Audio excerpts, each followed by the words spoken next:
Alright guys, today we're going to react to Pat McAfee. He talks about the Joe Burrow contract, where it might be headed, and his opinion on the whole entire thing. He also talks about T and what T said about the whole contract situation. So let's go ahead and listen up.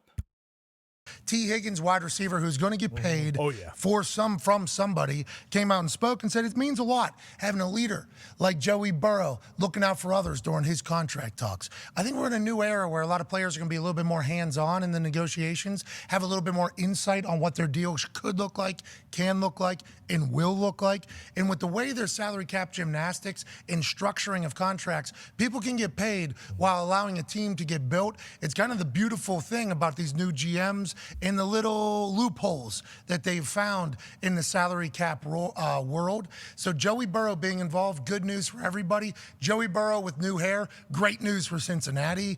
And I love this new generation of QB and new generation of contracts where guys are involved in it. Hopefully T. Higgins and others are able to get paid as well. And this Cincinnati. I don't really like the narrative that I still see going around, and especially after it was confirmed that, you know, T. Higgins didn't 1,000% get a new deal.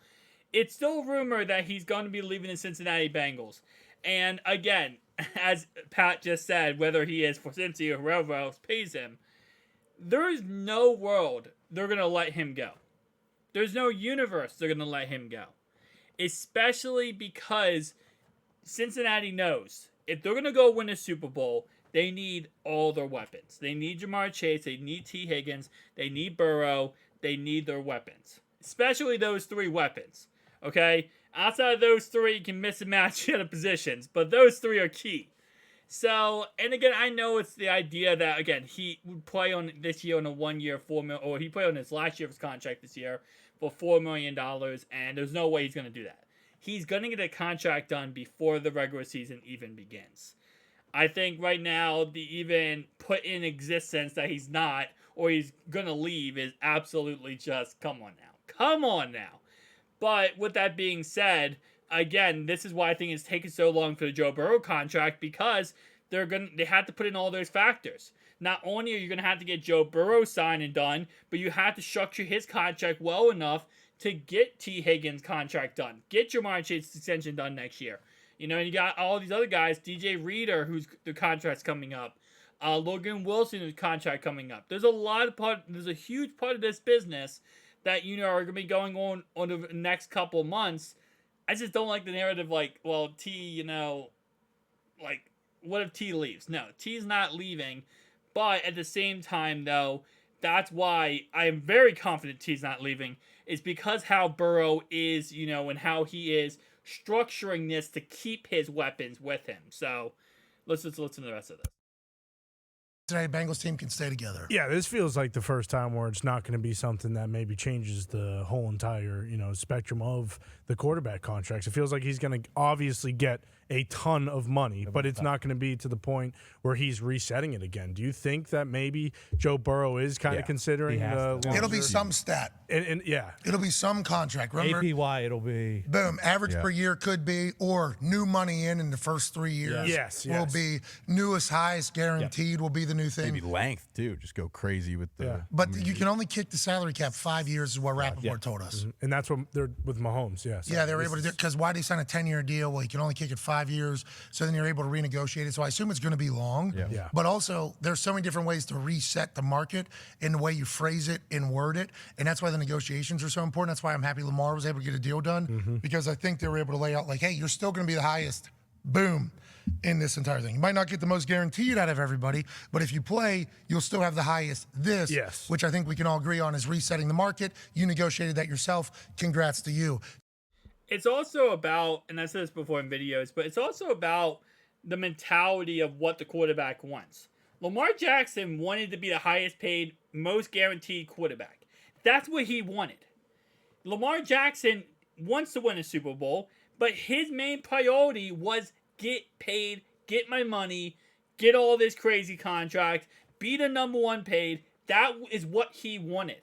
And there's nothing wrong with that. It's a business. Right? At the end of the day, it's a business. But not every quarterback has that mentality. Tom Brady, for 7-8 seasons, was making $10 to $15 million when he could be making way more, but he wanted to keep his players. He wanted to win Super Bowls. every quarterback has a different mentality. So I think here, as one of his guys alluded to, I think he cares more about, again, keeping the team together. And I do agree it's going to be a 10-year contract. I think at this point, there's no way it's not a 10-year contract. You can do enough with 10-year contract to push the money down the road. You can backload it. You can structure it so that right now it's not that much of a salary cap hit for the first 3 seasons. With a signing bonus, you can kind of give more money, up front than you would down the line. You have a lot of different options. But again, I don't think, and I might be wrong, based on what I heard and understand, Joe's not thinking about the whole, money. He wants to keep the weapons. Something that Joey Burrow agrees upon will be a brand new, but I do believe they're going to leave some room for everybody else, which is great news, and also goes to what everybody said about Joey Burrow, which is like he's an incredible teammate, phenomenal teammate, drinks beers, hangs out, takes the boys, still a guy, and this would be obviously the biggest detail of that. Yeah, we know Mahomes is probably going to wait for him and Herbert to get done, and then he'll do his extension. The Herbert deal is fascinating. I was going to ask you, are they waiting for Burrow so that he comes in below Burrow because, he hasn't been to the AFC Championship and to a Super Bowl? Or do the Bengals wait for Herbert and go more than that? Like, you would think the Bengals would want to get done before Herbert. I think the Bengals are looking at Jalen's deal. Yeah, that's what I would think. And saying, my personal opinion is I don't think any of that matters. I think the deal with Burrow is going to be completely different than the deal with Jalen or Lamar or Herbert or Patrick Mahomes. I think right now they're just finalizing numbers and working on a 10-year contract. I don't think in any way they're looking saying, well, let's make sure we have this contract that's just like him or just like him. No. I don't think the Bengals are copying anybody at this point. The Ravens waited to pay Lamar until they could copy Jalen Hurts. That's not how Cincinnati's working here. I think Cincinnati is really just thinking for themselves and actually creating a structure and contract correctly. And I also will say the side note here, I don't know how much, there's no way they're going to pay Herbert that much money because of the playoff game. Listen when I say this, okay? If Jacksonville versus Chargers playoff game didn't happen last year and Herbert would have won that game, Herbert would have gotten a huge contract, crazy number contract. But after losing that playoff game, I really wonder how much he's actually going to make. I feel like he's going to get like a Jimmy G contract or a Derek Carr contract. I don't think he's going to get like this record-setting contract after the playoff loss.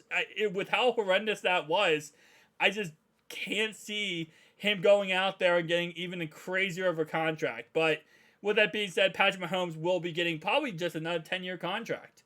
So, in all honesty, Patrick Mahomes' contract, they might just copy and paste the first one and kind of just push it down the line, while Burrow's going to be completely different.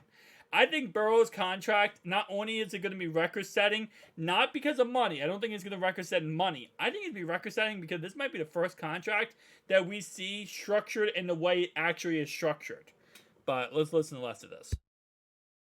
Hey, same thing. Same because he missed a year from being injured. Yep. Jalen didn't play basically one full year. Or because Lamar now is technically the highest. Yeah, he's at the top. APY. Yeah, like 51, 52. Whatever. Joe Burrow hasn't won an MVP. Lamar has won an MVP. But he has gotten to the bull crap. Sorry, my bad. Bull crap. He should have won MVP 2 different times. Obviously, the first 2 got injured.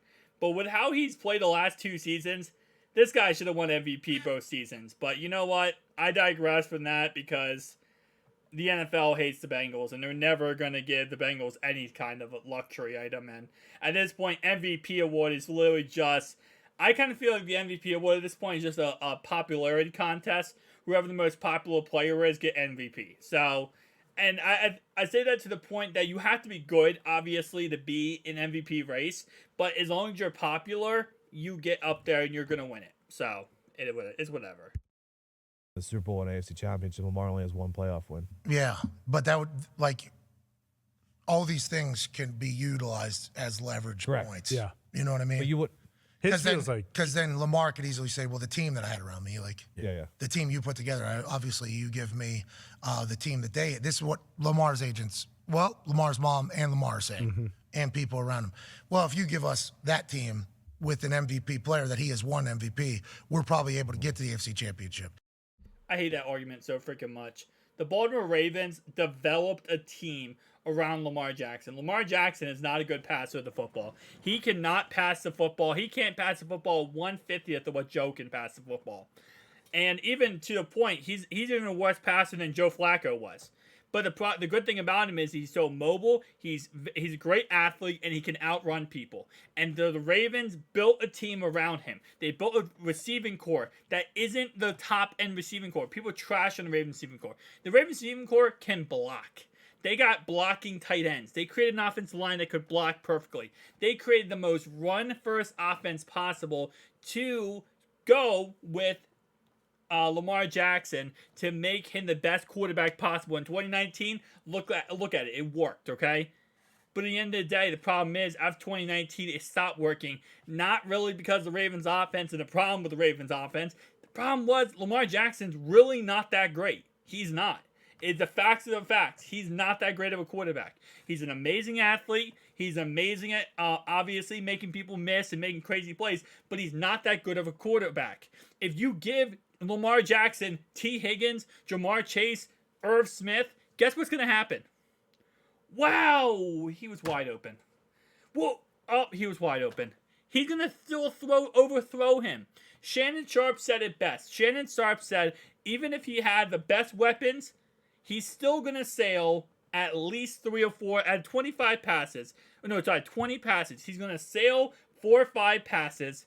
5 of them will wind up in the dirt. 5 of them might be catchable footballs, and the rest might be caught. 5 out of 20 might be caught.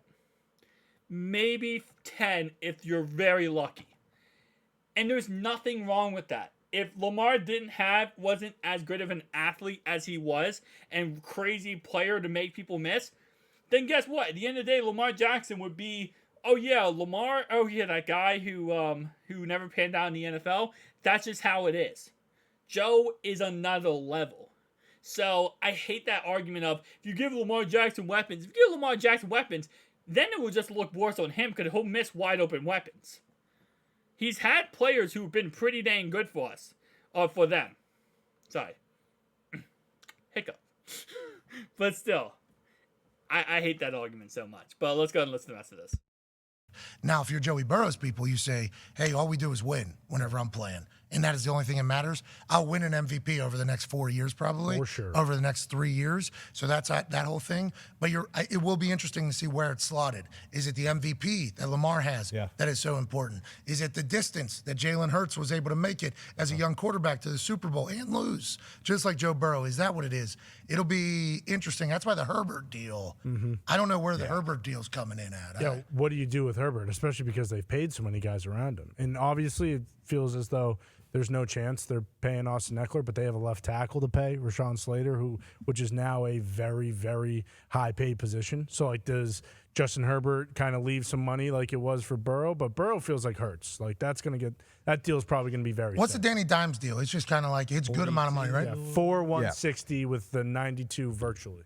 Yes. And you guys are pumped about that. I mean, it's going to keep looking better as guys kind of keep resetting everything. Well, we need to see continuous improvement, I would say, and just taking care of the ball. But, yeah, I'm excited about it. But you can't sign Saquon because you signed him. I think we might be able to work something out with I heard you guys like $9 million off or something like that. Yeah, there's no chance. It sounds like like $7 million a year off. Saquon said he's out. It's like a $10 million franchise. He wants like 17 or 16 or something like that. Or I think he asked for 16. Probably settle in around 14. Man. Maybe. I don't know. Done. Maybe if he'll settle in. I don't know. For Herbert, Kyler got 46 a year, and then Jalen and Lamar are 51 and 52. Are you giving Herbert more than Kyler? Oh, yeah. Me too. Yeah, that's what I'm saying. 47, 48. I go 50. So more than Kyler, but less than Jalen and Lamar. So this is the average per year. Yeah. Which is not, I mean, there's so many different ways to describe a contract. Guaranteed money, 3-year new cash flow, which is the actual thing that matters and all that. 52, 51, 50, 48 Russell Wilson still. 50 feels like the number. For Herbert? Yeah. What about Burrow? Yeah, I could see Burrow at 52. 52.5. Yeah, because Burrow and Hurts feels like. See, if I'm Burrow, if I'm going to go up for the 50, if I'm going for it, you're going to have to. You might as well just. What's $1 million? Yeah, like what are we Yeah, talking? $2 million more here. If they, but that's just like APY. If they front it with a bunch of guarantees, Yeah, the structure of it matters. But the teams know, like when they report it, or it used to be reported, this is how it used to be reported. Only way. Well, and because We got to change that, I think. Yeah, a little. Going forward. I think at the end of the day, here's what my personal opinion is. I think Burrow will fit in right below Rodgers at around 50 something. And I think, again, like I said, we talked about this before, he'll probably take less money because that 5 or 3 or 4 extra million can be used toward Jamar Chase or T. Higgins, right? You can use that money elsewhere. Keep in mind, we have June 1st coming up. June 1st is cut day. That's when a lot of players are going to be cut, and there are going to be some Bengals that get cut. So there's going to be more money made up in the salary cap to kind of work around those things. But overall wise, it's going to be interesting to see how this contract works. I'm not expecting to see this contract done until probably sometime in freaking August, September time period. But if you guys enjoy this video, the likes, comment down below. See you guys next one. Peace.